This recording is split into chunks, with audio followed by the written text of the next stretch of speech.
Bueno, nos corresponde ver la clase de destilación simple y destilación a presión reducida. Bueno, antes de entrar al tema, vamos a ver conceptos básicos que son necesarios recordar y que están involucrados en estos procesos de destilación. Bueno, en física y en química se denomina cambio de estado a la evolución de la materia entre varios estados de agregación, sin que ocurra un cambio en su composición. Vamos a suponer un esquema, ¿cierto? El siguiente, en el cual consideramos la presión constante y vamos a ir variando la temperatura. Se va a ir aumentando la temperatura. Entonces, a baja temperatura, los cuerpos se presentan en forma sólida. Los átomos o moléculas se encuentran entrelazados, formando estructuras cristalinas, es decir, las moléculas adoptan un empaquetamiento ordenado. Por eso se dice que es una estructura cristalina. En los sólidos, las fuerzas de atracción entre moléculas son mayores que las fuerzas de repulsión. Bueno, por esta razón, entonces, los sólidos no son compresibles, es decir, no se pueden comprimir, y debido a la magnitud de las fuerzas intermoleculares entre las moléculas vecinas, los sólidos son rígidos y tienen una forma y volumen definido y no son fluidos. Si se mantiene la misma presión constante y se hace un aumento de la temperatura, el sólido va a perder estructura cristalina y alcanza el estado líquido. Bueno, acá los líquidos fluyen y se adaptan, ¿cierto?, a la forma del recipiente que los contiene. Las fuerzas de atracción intermolecular son suficientemente grandes como para mantener a las moléculas no unidas como en el caso del sólido, pero están más distanciadas, separadas unas de otras. Las fuerzas atractivas, eso sí, no son suficientes como para mantener a las moléculas vecinas en posición fija. Por lo tanto, las moléculas ya adquieren movimiento, es decir, energía cinética, ¿cierto? Que está asociada al movimiento de las moléculas. Si se continúa aumentando la temperatura, se alcanza el estado gaseoso. Aquí ya los átomos o moléculas del gas se encuentran virtualmente libres, de modo que son capaces de ocupar todo el espacio del recipiente que los contiene. Las moléculas ya se encuentran muy separadas entre sí. Y bueno, acá la energía cinética supera a las fuerzas de atracción intermolecular. Los gases son, por esa razón, se pueden comprimir y son fluidos. Bueno, acá vemos un diagrama que se llama diagrama de fases. Acá los elementos químicos y las sustancias que están formadas por dichos elementos pueden existir, como habíamos dicho, en tres estados diferentes: estado sólido, estado líquido, estado gaseoso. Y ello va a depender de dos condiciones siempre. ¿Y cuáles son estas? La temperatura y la presión. Por lo tanto, este diagrama de fases representa el tránsito entre estos estados de la materia. Ahora, va a depender entonces de que una sustancia se encuentre, como les decía, en uno u otro estado, de las condiciones de temperatura y de presión. Los ejes acá representan el eje de las X, la temperatura, y el eje de las Y, la presión. Estas líneas, B, BD, BC, representan las fronteras entre dos estados de la materia. Si el punto de temperatura y presión cae en alguna de estas áreas, la sustancia se encontrará, por lo tanto, en alguno de esos estados de la materia. Bueno, veamos, si consideramos la presión constante, veamos qué sucede a temperaturas inferiores a T1. A esta presión constante, nos situamos aquí. La sustancia se va a encontrar en estado sólido. A la misma presión, pero considerando un intervalo de temperatura entre T1 y T2, la sustancia se va a encontrar en estado líquido. Y a temperaturas, a la misma presión constante, pero a temperaturas sobre T2, en esta zona, la sustancia se va a encontrar en estado gaseoso. Dígame, Yanko. Hola, profe, buenas tardes. Hola, buenas tardes. Una consulta, ¿el diagrama de fase siempre lo vamos a utilizar con una presión constante? No, este es un ejemplo que yo estoy tomando, porque como les Ah, decía ya, al principio, va a depender de estas dos condiciones, dónde caemos dentro de estas áreas para, va a corresponder al estado que le va a corresponder a la sustancia.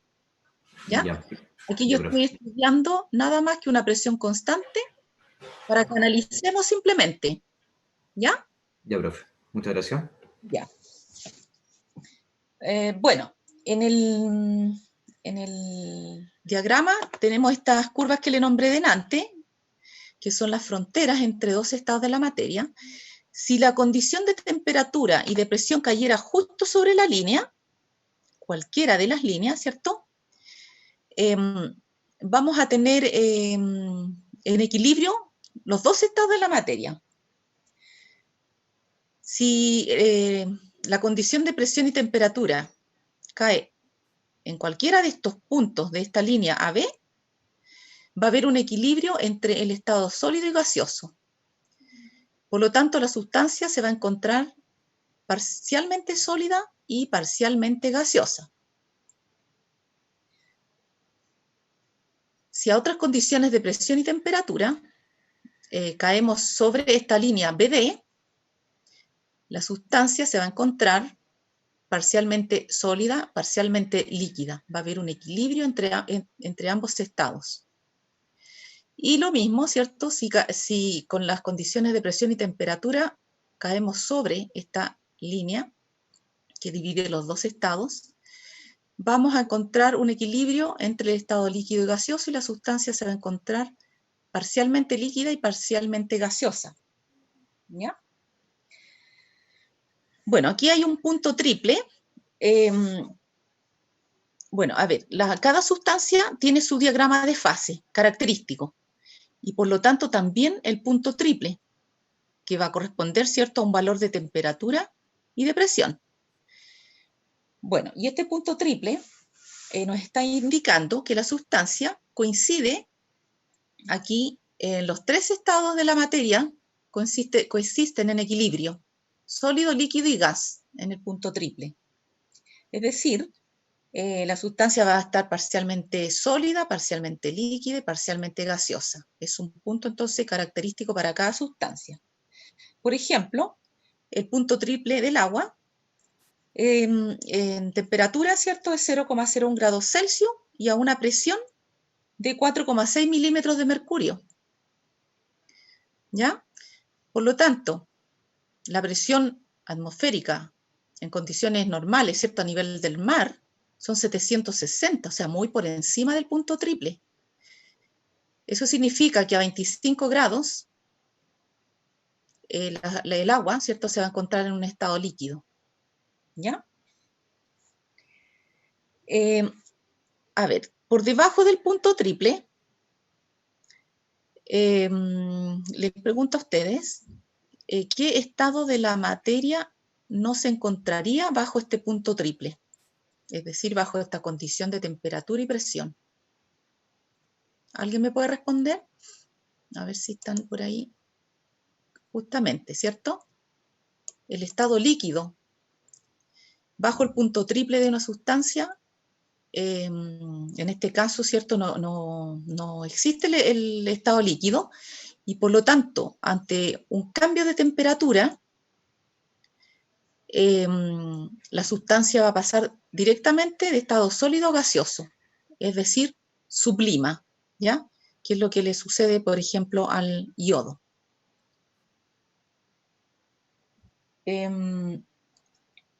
También tenemos acá un punto crítico, ¿ya? Este punto crítico corresponde al valor máximo de temperatura en el que pueden coexistir el estado líquido y gaseoso. Representa una temperatura aquí máxima a la cual se puede licuar un gas solamente por aumento de presión. Si estamos aquí en esta temperatura límite y aumentamos la presión, ¿cierto? Hacia arriba en el eje de la Y, vamos a pasar de un estado gaseoso a líquido. Entonces, este es el límite, temperatura límite, en la cual se puede licuar un gas por aumento de la presión. Gases a temperatura por encima de esa temperatura del punto crítico no pueden ser licuados por mucho que se aumente la presión. Es decir, por encima del punto crítico, la sustancia solo puede existir como gas. Bueno, el punto de ebullición de una sustancia es un valor de temperatura para el cual coexisten en equilibrio los estados líquido y gaseoso. ¿Ya? Lógicamente que a una determinada presión. Por lo tanto, en esta curva BC sobre la curva, vamos a tener distintos puntos de ebullición. Muchos puntos de ebullición para las diferentes presiones. También tenemos el punto de fusión. Es aquel valor entonces de temperatura en el cual coexisten en equilibrio los estados líquido y sólido. Por lo tanto, en esta curva BD vamos a tener distintos puntos de fusión, ¿cierto? Temperaturas para los diferentes valores de presión. ¿Ya? Entonces, esta es la forma de mirar un diagrama de fase. Bueno, acá se muestra una curva de calentamiento de una sustancia pura. Estas curvas de calentamiento se usan para comprender cómo se utiliza la energía en forma de calor y ver cómo se llega al punto de fusión y punto de ebullición de una sustancia. Bueno, son gráficas que muestran variaciones de temperatura que tenemos aquí en el eje de las Y con respecto al tiempo de una sustancia sólida, ¿cierto? Que se representa en el punto A la sustancia sólida, y con respecto al tiempo, al estar proporcionando permanentemente calor a esa sustancia.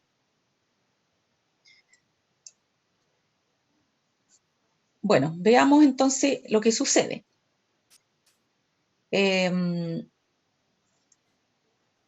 decía que en el punto A,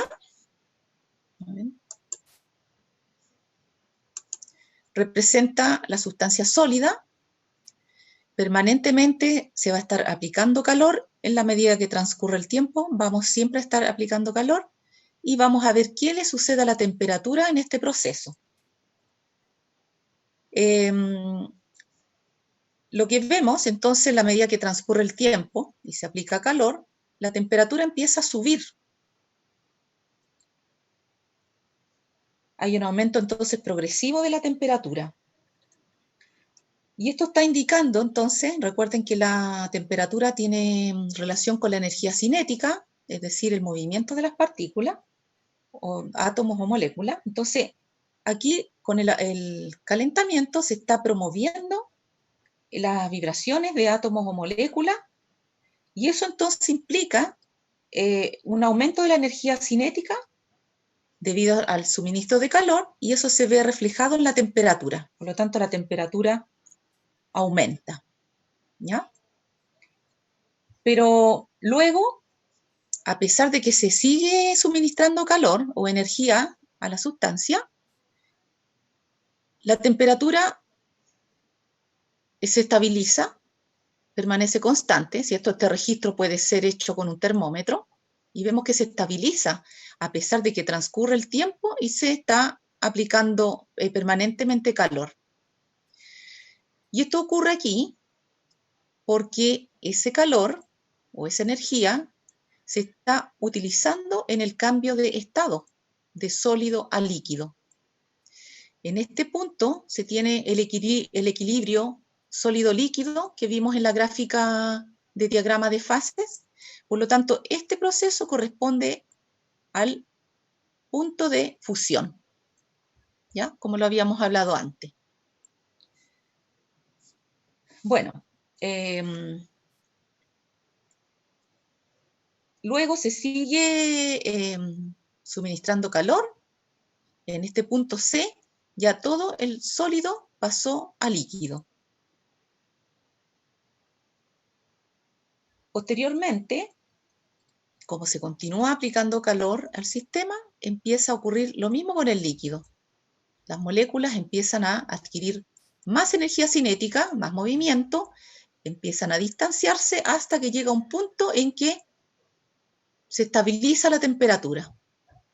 Nuevamente aquí, el suministro de calor o de energía se está utilizando en el cambio de estado.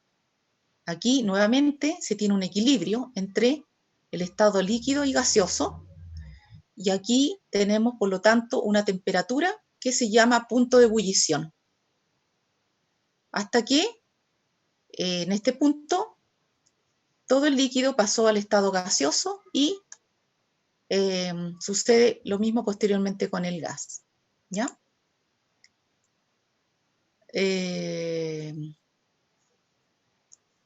Dice, si la gráfica siguiera en el punto F al G, ¿habría sublimación? Bueno, depende. Acuérdense que la sublimación ocurre sin este cambio de estado, ¿ya? Sí, dígame, Yanko. Profesor, una consulta. El punto F correspondería a nuestro punto crítico, ¿no? Por ejemplo, pero todo eso va a depender del otro parámetro. De la Que no presión. estamos, claro, que no estamos controlando acá en esta gráfica. Ah, ¿Ya? correcto. Ya, profe. Ya. Bueno, entonces, este gráfico también se podría estudiar de la manera inversa, ¿cierto? Con todos los procesos de sublimación inversa, condensación, ¿ya? Solidificación.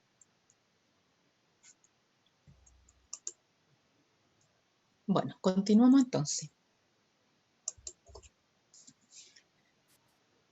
Bueno, teniendo ya las bases, ¿cierto?, de lo que hablamos anteriormente, de los cambios de estado, si tenemos acá un recipiente, ¿cierto?, que esto representa un líquido de color celeste, y estas esferas, las moléculas que están escapando de ese líquido. Entonces, la evaporación, dice, las moléculas que están ubicadas en la superficie del líquido son las que poseen mayor energía cinética y son las que tendrán una mayor tendencia a abandonar la superficie del líquido y a entrar a la fase gaseosa, ¿cierto? Ello no ocurre con lo que está en el, digamos, en el centro del líquido, debido a que hay una mayor interacción intermolecular. Por esa razón, las que están a nivel superficial tienen mayor tendencia a escapar de ese líquido y pasar al estado gaseoso. Entonces, habíamos dicho que la temperatura del líquido es una medida de la energía cinética promedio de todas las moléculas.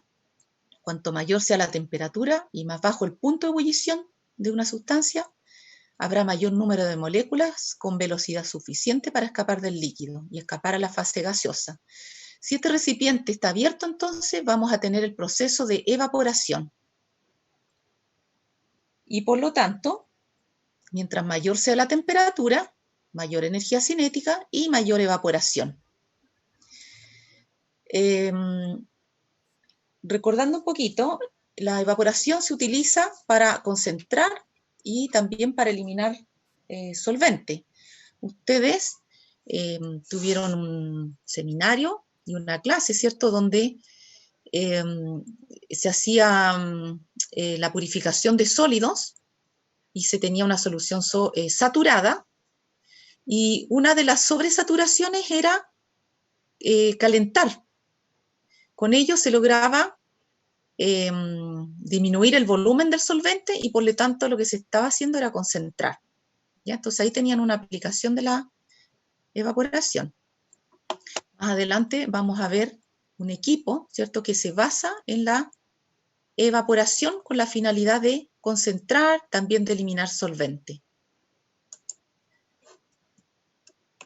Bueno, acá tenemos un concepto que hay que tenerlo siempre presente porque nos va a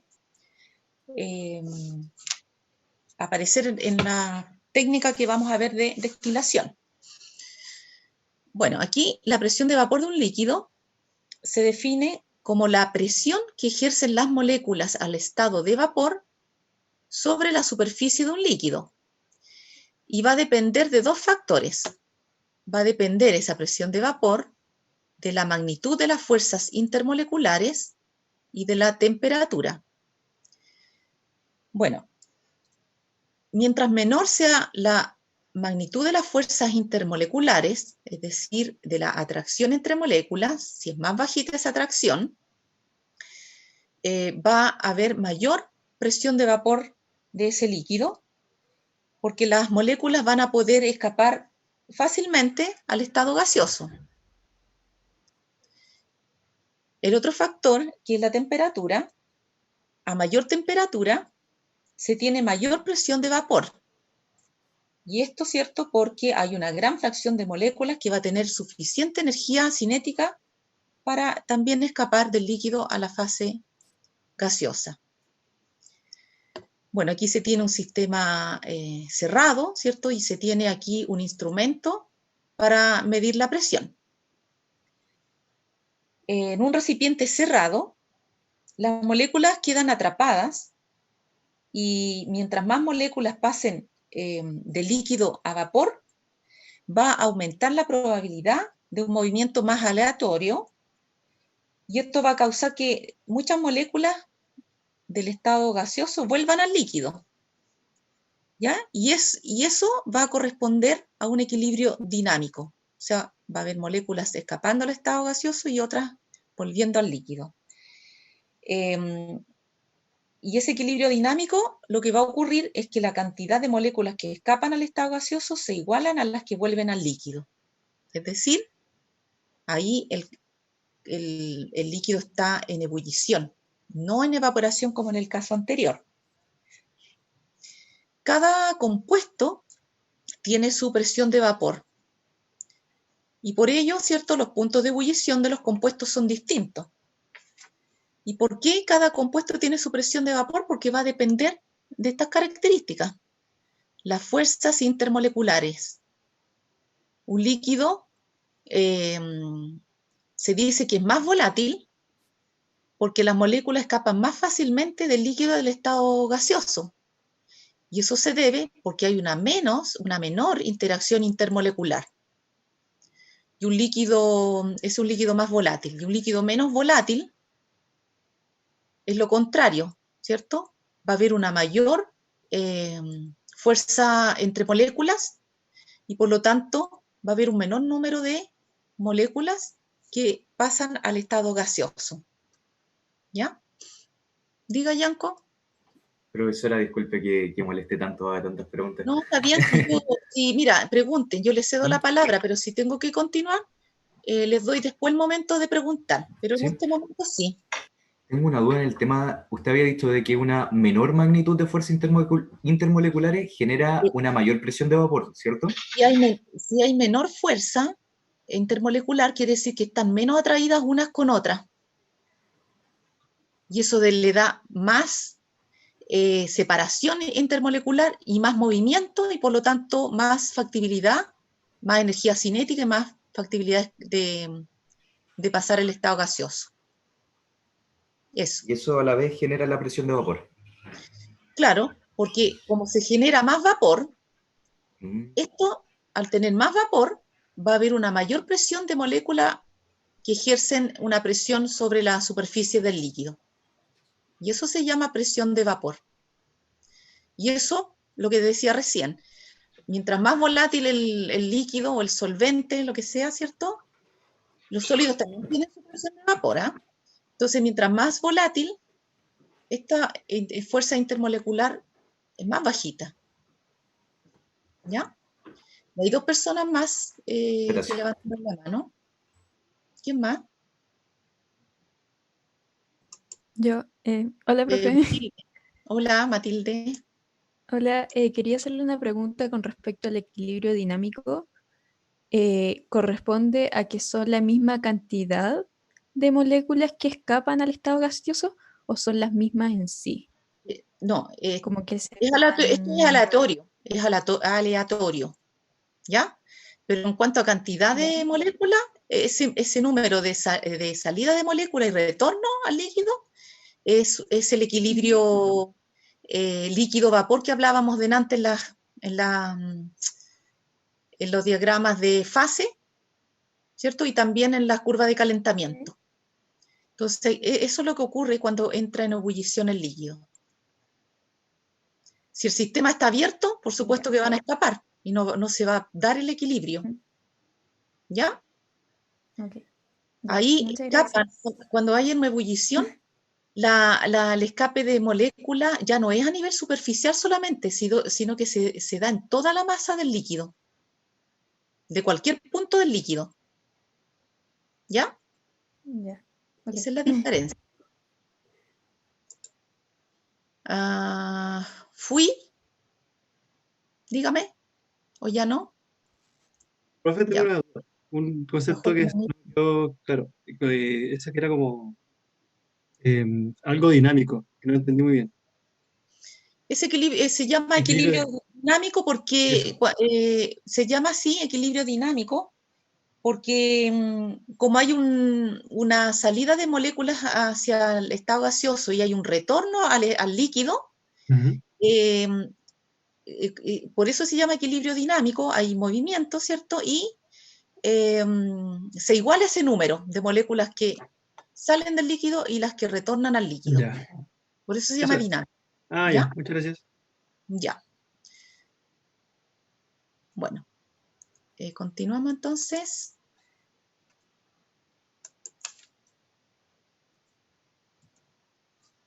Bueno, aquí ya vamos a utilizar el tema de la presión de vapor, ¿ya? Por eso es importante que les quede claro.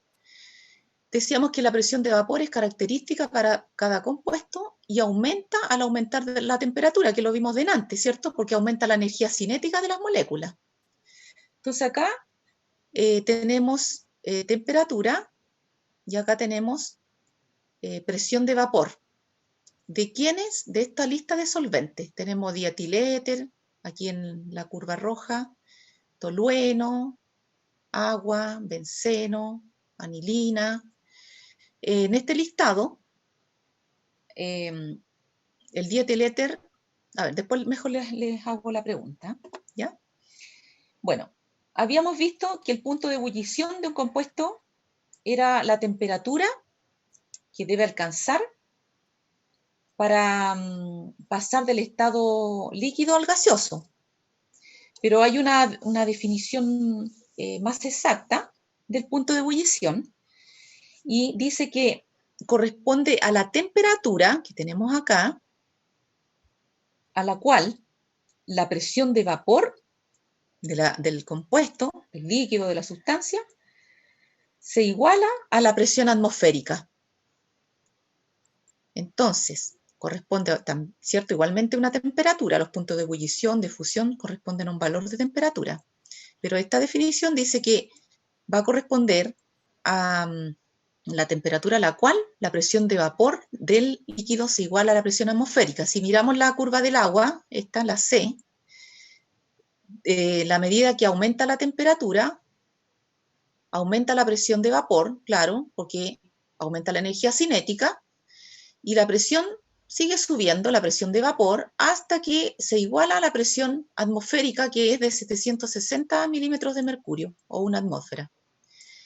Y eso ocurrió a 100 grados Celsius. Por eso se dice que el agua hierve a 100 grados Celsius. ¿Ya?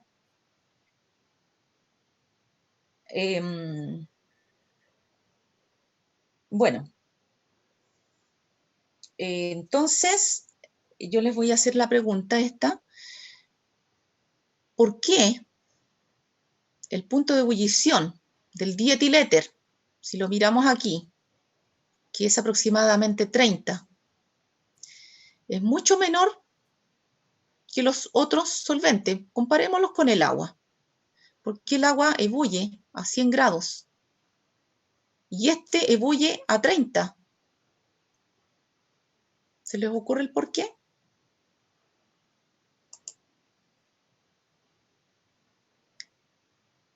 Ya no es porque no es porque comienza de cero. A ver, claro, porque tiene mayor presión de vapor, justamente, por su alta volatilidad. ¿Ya? Claro, este es más volátil, la fuerza intermolecular son más débiles, por lo tanto, esas moléculas del líquido pasan al estado de vapor, por lo tanto, basta aplicar poca cantidad de calor para que la presión de vapor del líquido alcance los 760 milímetros de mercurio, y eso se da a 30 grados. ¿Ya?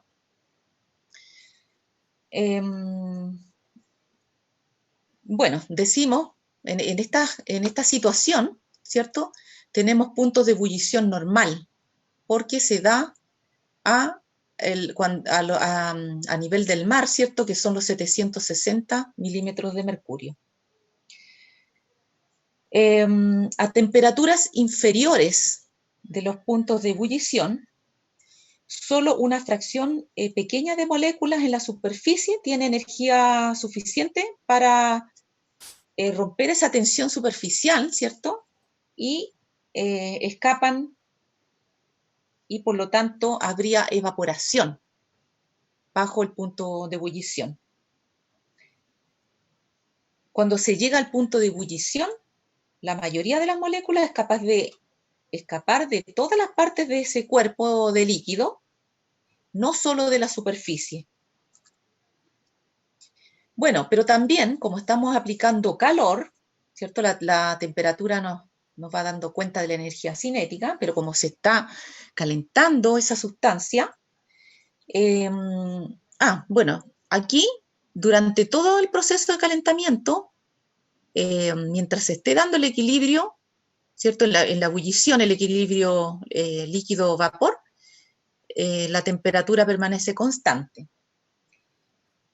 Bueno, pero un líquido, si se calienta por sobre su punto de ebullición, se dice que es un líquido sobrecalentado o supercalentado.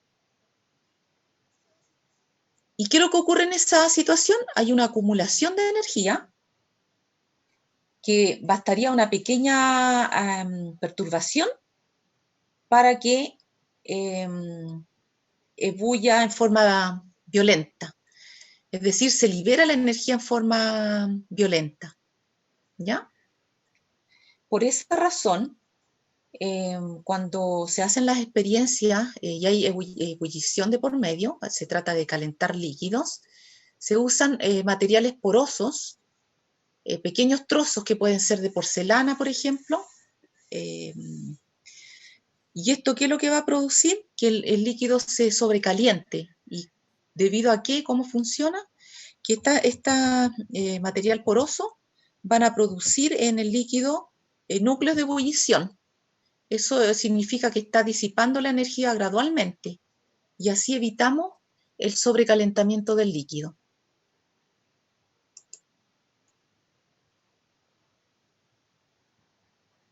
Ya. Por su alto nivel de volatilidad, dice Yanko, que pasa más arriba de la curva. Bueno, parece que les quedó claro, ¿cierto? Se sobrecalienta porque pasamos el punto de ebullición de la sustancia. Lo que ocurre, por ejemplo, en un horno microondas, cuando uno pone a calentar en una taza agua y calienta, aplica mucha energía, más de la cuenta, ¿cierto? Entonces, el líquido está quieto, no ebulle, pero se sobrecalentó y tiene una gran acumulación de energía.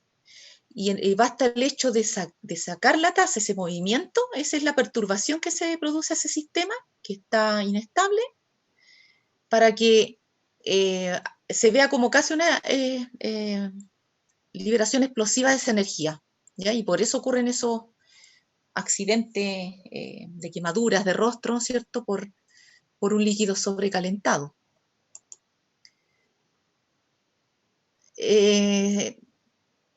O sea, no explosión de fuego, ¿cierto, Javiera? No explosión de fuego, pero es una liberación violenta de energía.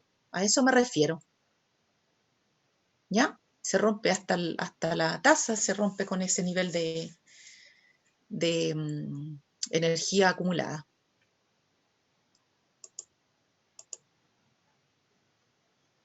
Claro, porque el líquido está ahí, Javiera, el líquido está ahí, digamos, sin ebullir, pero con mucha energía retenida, porque se sobrecalentó por sobre su punto de ebullición. ¿Ya? Por eso algunos dejan la taza puesta con una bolsita de té, porque ya esa bolsita de té sirve para lo que hablábamos delante como el material poroso, que va disipando la energía, van haciendo pequeñitos núcleos de ebullición. ¿Ya? Bueno, el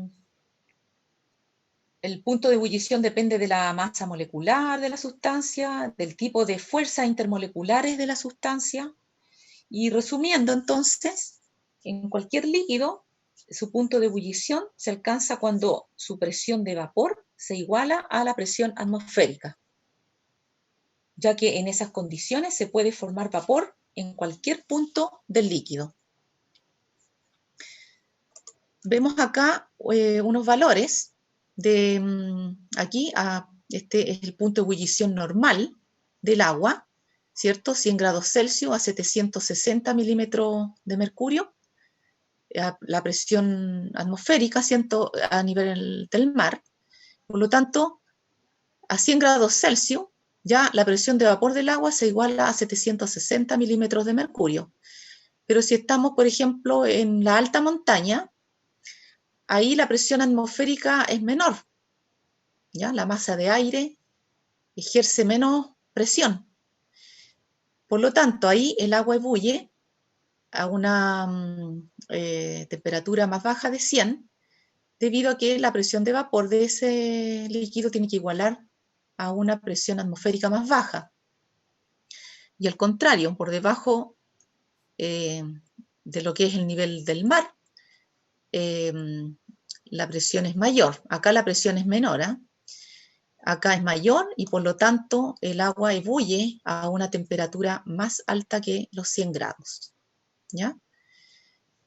Por lo tanto, los puntos de fusión, los puntos de ebullición son constantes físicas que son características para cada sustancia y por eso, porque depende, es cierto, la presión de vapor también es característica de cada sustancia y por ende involucra los puntos de ebullición o de fusión.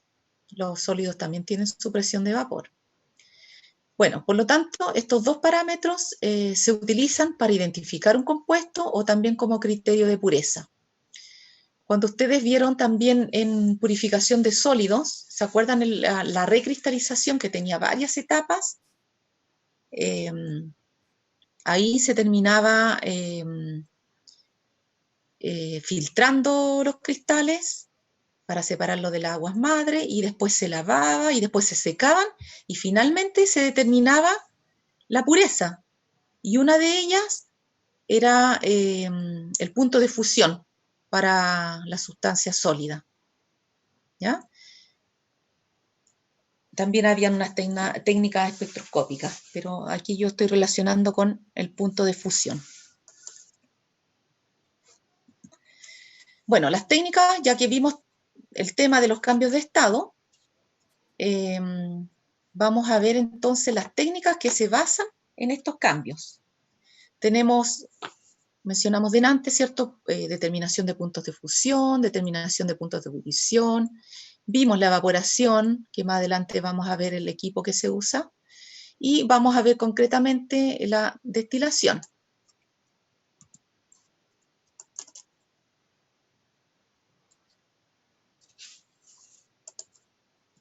Bueno, la destilación, vamos a ver la destilación simple, que se usa para separar un líquido de sus impurezas volátiles y no volátiles, y que están disueltas en él.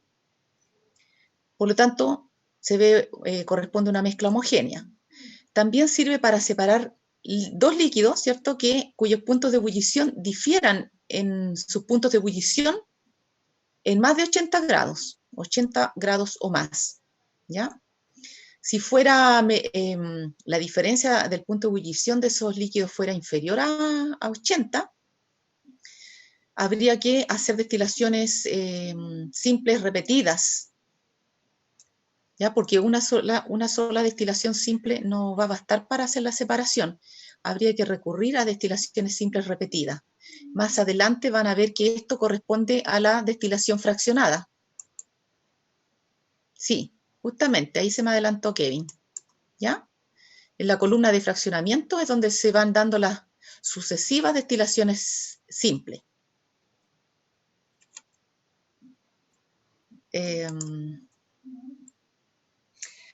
Bueno,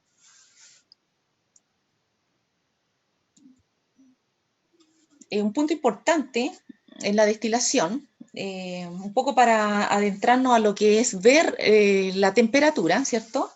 Si tengo una mezcla de agua-etanol, el agua al punto de ebullición es 100 grados Celsius y el etanol 80 grados Celsius, si destilara a una temperatura distinta, 83 grados Celsius, quiere decir que está saliendo impuro, con mezcla con agua, por ejemplo.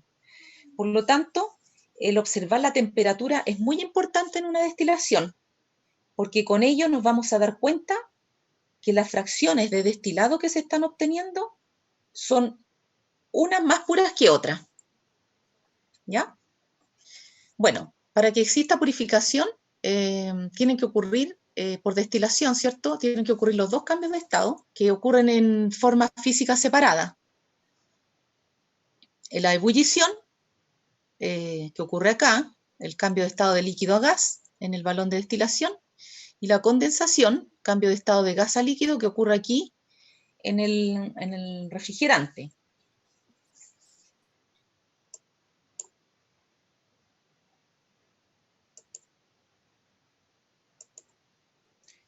Bueno, en general, ¿cierto? En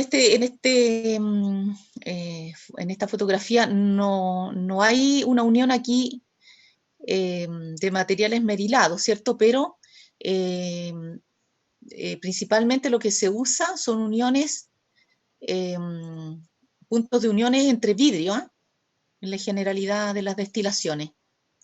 Así se evitan contaminaciones. Vamos a ver. En este proceso debe haber alta exactitud y precisión. ¿A qué se refiere con eso?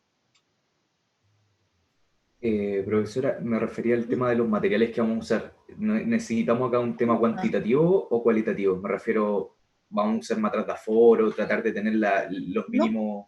Lo que pasa es que aquí yo les voy a mostrar los materiales que se usan, ¿ya? Pero aquí es totalmente distinto. Aquí lo que se requiere es un balón de destilación o matraz de fondo redondo donde va la mezcla que se va a purificar, ¿ya? Aquí no involucran esos tipos de materiales volumétricos. Ya, profe.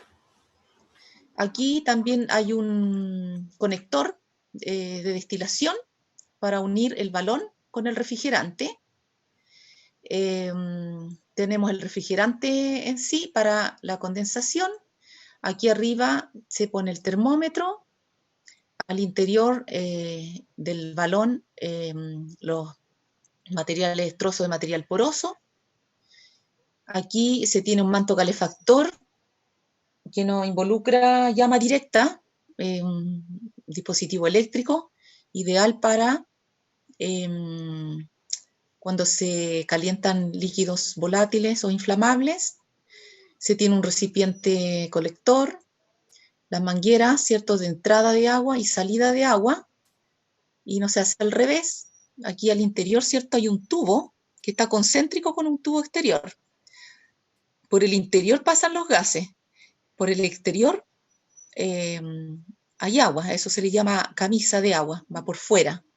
Entonces el agua aquí en estos extremos, el tubo exterior está cerrado, pero el tubo interior está directo. Entonces la entrada de agua se hace por la parte inferior para asegurarnos que el refrigerante quede completamente lleno de agua, para que no hayan espacios de aire, y así hacer más eficiente la condensación. Bueno, les decía que el material es de vidrio. El material, las uniones son esmeriladas, que no es el caso de la fotografía, y ese esmerilado quiere decir que las uniones tienen un pulido, en donde permite un calce perfecto entre el material de vidrio, y así se evita que queden espacio y que haya fuga de vapores al ambiente. Generalmente el matraz se llena con la muestra o la mezcla que se quiere purificar hasta la mitad o 2/3 de su capacidad, ¿ya? Siempre se indica eso. ¿Y por qué? No muy poca cantidad, porque si no, cuando entra en ebullición, el líquido, ¿cierto?, evapora y puede condensar aquí adentro, y no es el objetivo, hay que condensar acá. Tampoco muy lleno, ¿ya? Porque puede pasar con la ebullición, ¿cierto?, líquido al refrigerante y no se logra la separación, se contamina. El sistema es siempre abierto, ¿se fijan? Aquí puede estar cerrado, las uniones acá, pero aquí está, el sistema es abierto. No podríamos calentar en un sistema completamente cerrado porque habría sobrepresión. Y por esa razón aquí condensamos para que el gas condense y recibamos líquido, ¿ya? Si no enfriáramos, los gases, los vapores pasarían al ambiente, ¿ya? Por esta salida del refrigerante. Bueno, el proceso de destilación se va observando aquí en el termómetro, ¿ya? En la medida que nosotros aplicamos calor, la temperatura empieza a ascender. En la medida que se condensa vapor en el bulbo del termómetro y comienza a condensarse en el refrigerante. Es aquí donde estamos observando un equilibrio líquido-vapor. Por lo tanto, cuando empiecen a recibirse las primeras gotas de destilado en el recipiente colector, antes de alcanzar el punto de ebullición, en la medida que va ascendiendo la temperatura, lo que se recibe de destilado se llama cabeza del destilado. Y eso va a corresponder a impurezas, a solvente con impurezas las más volátiles. Supongamos que estamos purificando un solvente que tiene impurezas no volátiles disueltas, ¿ya? Como se sigue aplicando calor al sistema, va a haber un momento en que se estabiliza la temperatura aquí en el termómetro, y es porque estamos destilando solvente puro. Eso se llama cuerpo del destilado. Por más que estemos aplicando calor al sistema, la temperatura no sube, y es por lo que comentábamos delante. Aquí está ocurriendo el cambio de estado de un compuesto puro. ¿ya? Por eso ocurre aquí la estabilización. Por lo tanto, aquí cambiamos de recipiente para recibir el cuerpo del destilado. Y lo recibimos, ¿cierto? Hasta que cuando veamos que salimos de esta estabilización y empieza a aumentar nuevamente la temperatura, retiramos el recipiente y colocamos otro en el cual se va a estar recibiendo cola del destilado que corresponde a solvente, pero con las impurezas que son las menos volátiles, o sea, tienen más alto punto de ebullición. Pero no vamos a recibir toda la cola. En ese momento, cuando empecemos a recibir cola, se detiene el calentamiento y la cola generalmente se deja aquí en el balón de destilación porque queremos evitar, ¿cierto?, que se evapore a sequedad y se quemen los componentes cuando seguimos calentando. Entonces, lo que uno hace es detener el calentamiento y dejar la cola aquí en el balón, que no nos interesa la cola ni la cabeza del destilado. Lo que nos interesa es el cuerpo del destilado, es decir, el solvente puro. Pero si estuviéramos separando una mezcla de líquidos con distinto punto de ebullición, ¿cierto? Mínima diferencia 80 grados, de ahí hacia arriba. Entonces, claro, ¿qué vamos a ver? Vamos a ver el primer destilado, las primeras gotitas, asciende la temperatura, vamos a recibir cabeza del destilado, solvente con impurezas más volátiles. Pero como hay una mezcla de dos líquidos, va a haber un momento en que se estabiliza la temperatura y está destilando solvente. ¿Cuál de los dos estaría destilando? ¿El más volátil o el menos volátil? ¿El que tiene más bajo punto de ebullición o más alto punto de ebullición?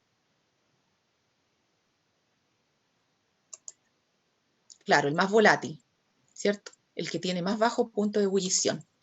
Y lo recibimos en otro recipiente. Y ahí estamos recibiendo, estamos separando ya en la mezcla de líquidos uno de ellos, el más volátil. ¿Qué va a ocurrir después? Empieza a subir nuevamente la temperatura porque ya empieza a destilar el otro componente. Cambiamos de recipiente.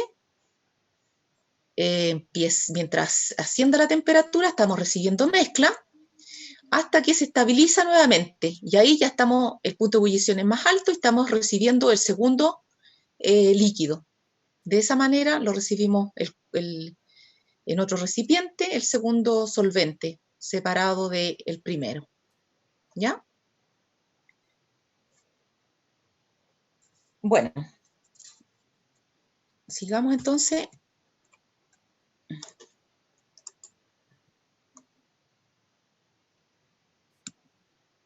¿Qué precauciones hay que tener en una destilación simple? Las uniones deben ser esmeriladas, ¿cierto? Para que tengan el calce perfecto. Se debe lubricar las uniones para tener un buen sello. El balón de destilación debe contener medio o 2/3 de su volumen o menos, dependiendo de la formación de espuma que se genere. Se deben agregar los trozos de material poroso antes de calentar.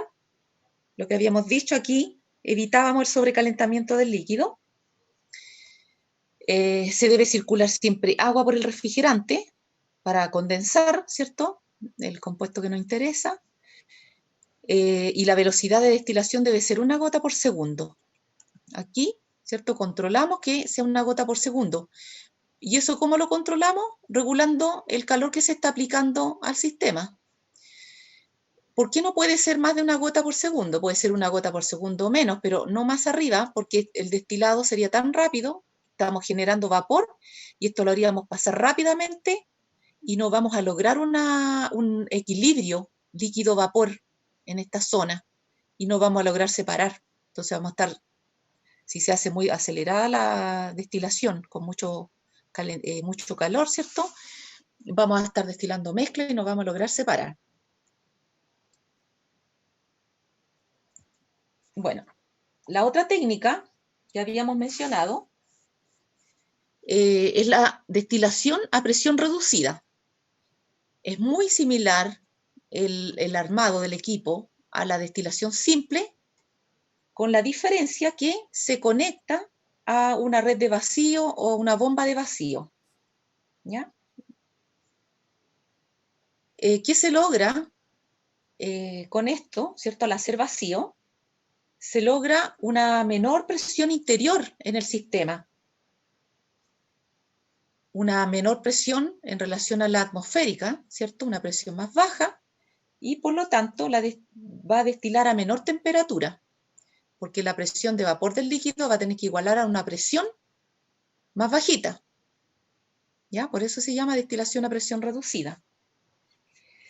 Este tipo de destilación es bastante apropiada cuando se trata de purificar compuestos que se descomponen en sus puntos de ebullición normal, o también compuestos que tienen muy alto punto de ebullición, y eso implica un alto consumo energético y también involucra mucho tiempo. Entonces, para abaratar costos y hacer más rápida también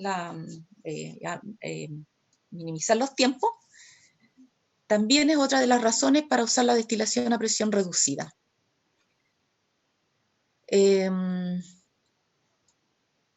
Bueno, aquí se pone la mezcla, también se calienta con un manto calefactor.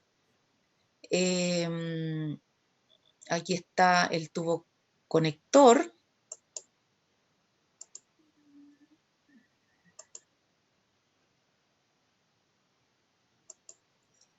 Aquí está digamos, el conector de destilación, así se llama, que conecta el balón de destilación con el refrigerante, tal cual como se dio en la destilación simple. Otro conector para recibir el destilado, el termómetro también para ir viendo el proceso de la destilación. Pero aquí, como se está haciendo vacío, no se pueden utilizar trozos de material poroso.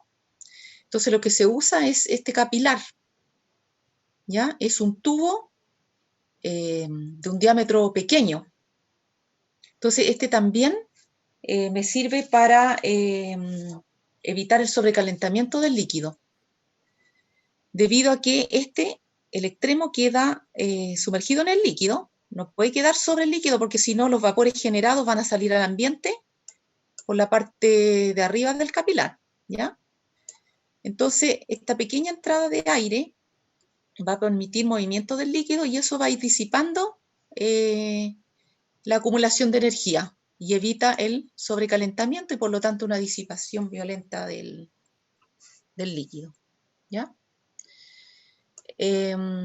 Bueno, lo importante, ¿cierto? Al igual que en el sistema de filtración a presión reducida, se intercala un frasco de seguridad, ¿ya? O trampa de vacío.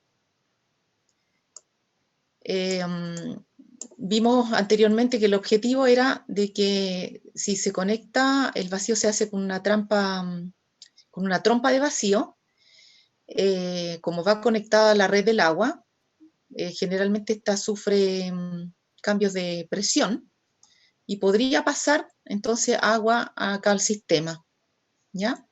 O si se está utilizando una bomba de vacío y hay un muy alto vacío, podría pasar líquido, si es que no se tiene el frasco de seguridad, podría pasar líquido a la bomba y dañarla.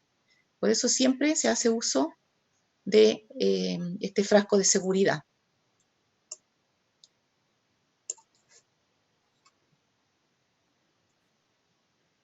Bueno, la trompa de agua o trompa de vacío, este es de vidrio, ¿cierto? Hay otras que son de plástico, pero aquí se logra ver su interior.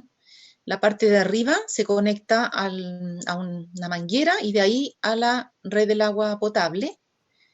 Y cuando pasa el agua por este interior, como hay un cambio de diámetro, cambia la velocidad del agua y por lo tanto eso genera un vacío y hace tiraje del aire del sistema al cual esté conectado. Ya en este caso el sistema de destilación.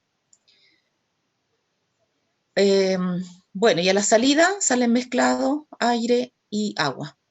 ¿Ya? Esa es entonces la trompa de agua. A ver si se ve ahí un poquito más de cerca. ¿Se fijan? Hay un angostamiento de diámetro y eso hace que cambie la velocidad del líquido y por lo tanto genere un vacío.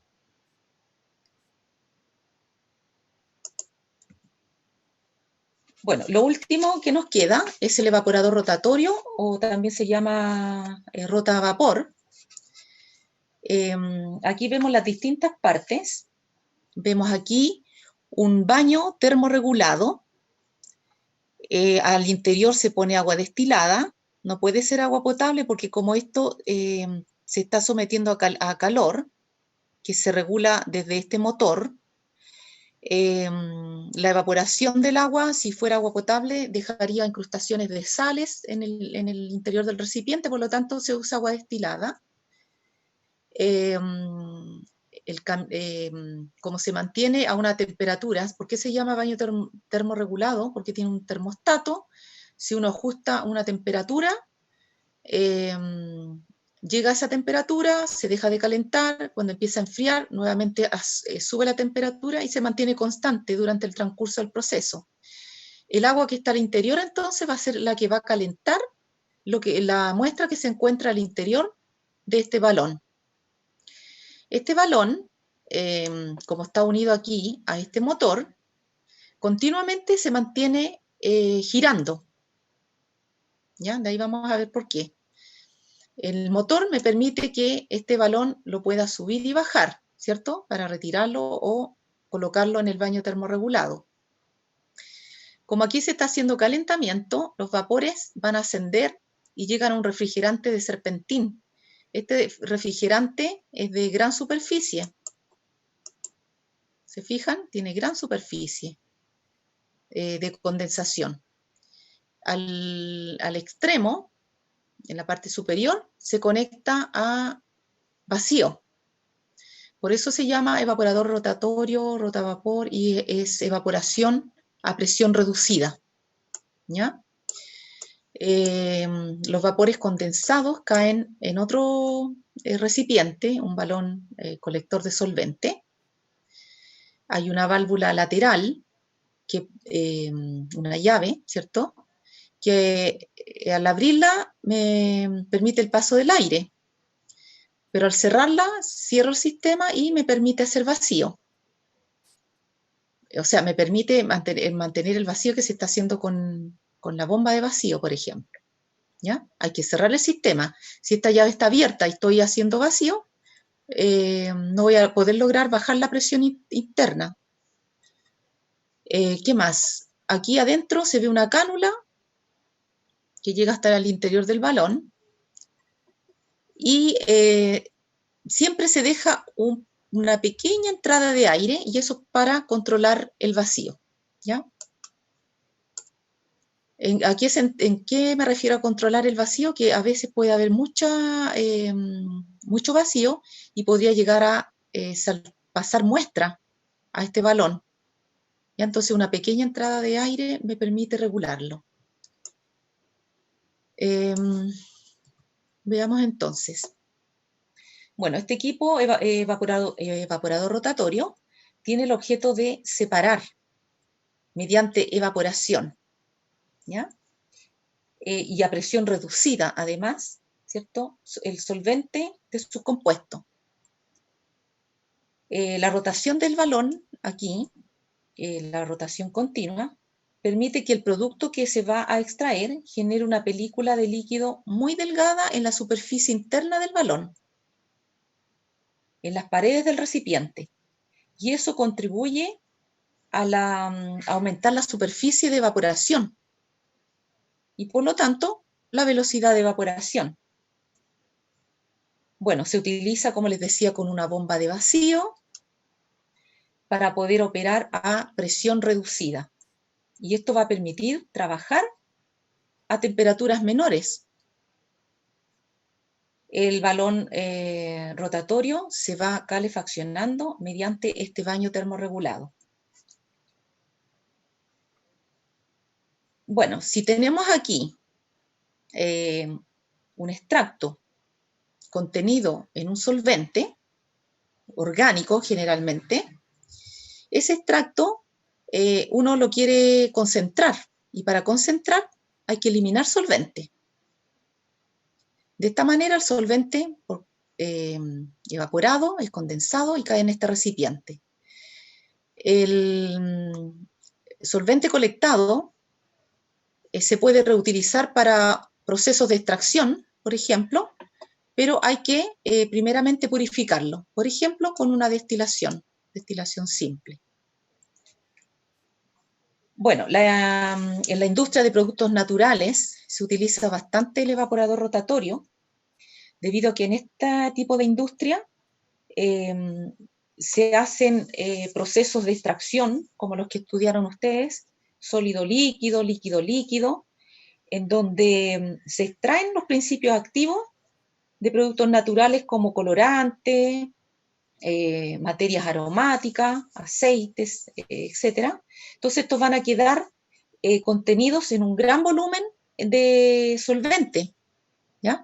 El equipo que estamos mirando se utiliza a nivel de escala de laboratorio, pero a nivel industrial son de grandes tamaños.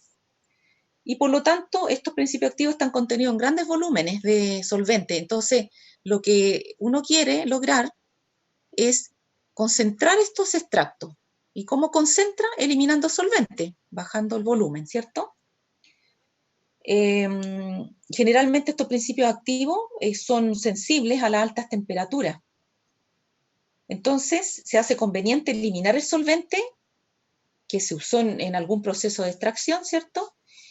Evaporándolo a una presión inferior a la atmosférica. Y eso lo permite, ¿cierto? Se permite a bajas temperaturas, y lo ideal entonces para ello es el evaporador rotatorio o rotavapor. De esa manera se logran obtener los productos naturales de mejor calidad, ¿cierto? Conservando todas sus propiedades organolépticas, ¿ya? Es decir, todo lo que pueda percibir nuestros sentidos, como sabor, textura, color, olor, ¿ya?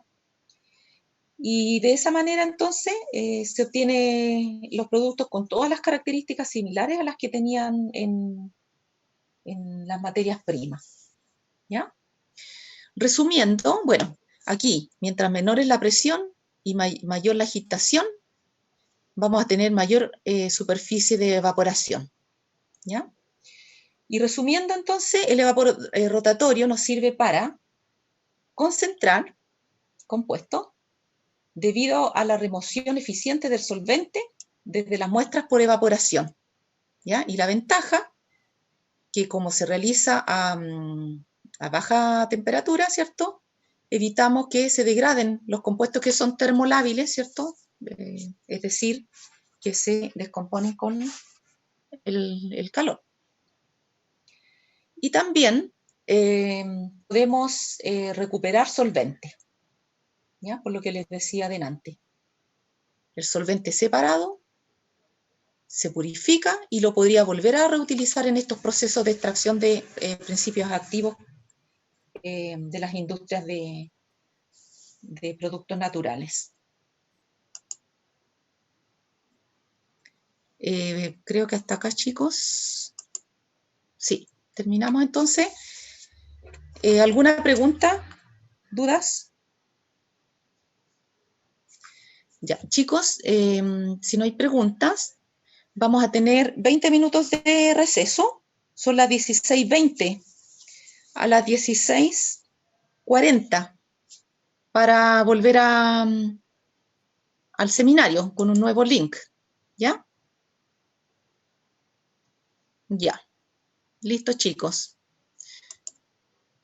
Cuídense y, bueno, nos estaremos viendo ahí en alguna otra sesión. ¿Ya? Nos vemos entonces. Hoy día, si es que logro tener el link de la clase, se la subo hoy día. ¿Ya? Bueno, chao. Gracias por estar en la clase. Cuídense. Chao, chao.